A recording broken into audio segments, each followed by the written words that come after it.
أغنية مئنين اللي خرج بيها كناوي مع بداية 2026 رجعت الجدل لساحة الراب المغربي وخلت بزاف ديال الناس يهدروا عليها من جديد.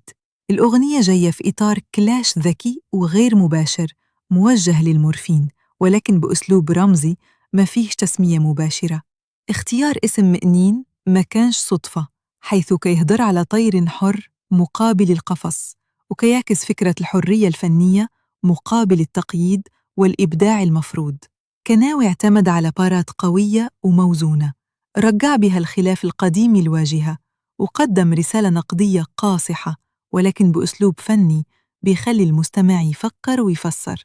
ومع إنتاج CAAG ما داش وقت طويل حتى ولت الأغنية موضوع نقاش في السوشيال ميديا، واعتبرها بزاف رسالة واضحة من كناوي باش يبين السيطرة ديالو على السطر، وقدرته يفاجئ الخصوم بكلاش محسوب كيجمع بين الجرأة والشاعرية بلا ما يخرج على خط الراب الحقيقي.